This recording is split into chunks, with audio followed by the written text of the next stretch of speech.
Very few people can say they're not deeply concerned about the rising levels of knife crime, particularly children and young people. And as you've heard from my honourable friend and constituency neighbour, in the early hours of this morning, a young man was stabbed and killed in Brixton, a town centre, which we share, along with the honourable member for Vauxhall. And our thoughts go to the young man and his family at this time. It's a tragedy, and even more sadly, it's a tragedy that we hear far too often, because the latest figures show that there were over 50,000 knife-related offences in England and Wales last year. Alarmingly, around 1 in 5 knife possessions involved young people under the age of 18.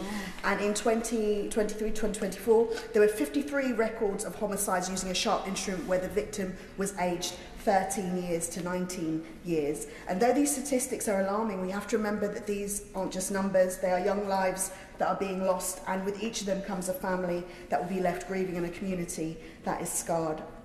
Now, I know many members would like to point to the need for more policing, increased stop and search and harsher sentencing, and restrictions on who can buy a knife as solutions. And indeed, successive governments, including this one, have introduced measures along these lines to tackle the surge of knife crime. And I certainly won't stand here and argue that we don't need to review how we are policing this issue. Though when it comes to increased policing measures like stop and search, I do believe that these need to be thoroughly thought through and must be intelligence-led.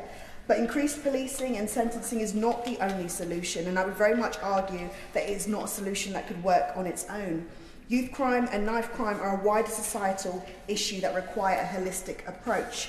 If tougher sentencing and more stop and search powers was all it took, we would have solved this crisis a long time ago. We cannot take reactive steps alone. We have to take preventative ones. I know members opposite don't particularly enjoy it when we point out their record in government, but we can't let this debate go without mentioning the impact of the past 14 years. This is not a political point, just a factual one, because over the 14 years of the previous Conservative government, we saw the systematic dismantling of the very support systems that help keep young people away from crime.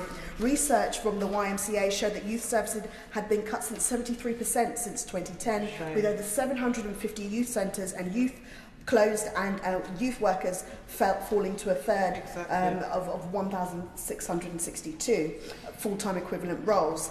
The result of this has been fewer spaces, fewer mentors and fewer positive role models for young people. A recent Unison report revealed that in England, 1,036 council-run youth centres were closed between 2010 and 2023, and only 480 remained open in April 2023. Funding for Sure Start children's centres, which provided early intervention and family support, has been decimated. Funding for police community support officers, who play a vital role in building trust between police and young people, has been drastically reduced. School budget cuts have squeezed pastoral support, mental health provision and behavioural interventions, increasing exclusions overall. Now, the link between school exclusions and serious violence is well known. Excluded children often fall through the cracks. Many enter pupil referral units where gangs recruit vulnerable young people. Others disengage entirely, making them more susceptible to criminal activity. These cuts have consequences, and when young people lack support, opportunity or hope, they become vulnerable to criminal exploitations. Gangs will step in where the state has stepped back. And it's no coincidence that as these services have disappeared, knife crime has risen. Members opposite cannot ignore the direct correlation between austerity and serious youth violence. But equally, members on this side of the House cannot ignore the direct correlation between austerity and serious youth violence. If we maintain these cuts or extend them even further, that is that definition of insanity, doing the same thing over and over again and expecting a different result. So as a starting point to tackle youth violence and knife crime, I would strongly urge the government to look at reversing these cuts and investing in youth services.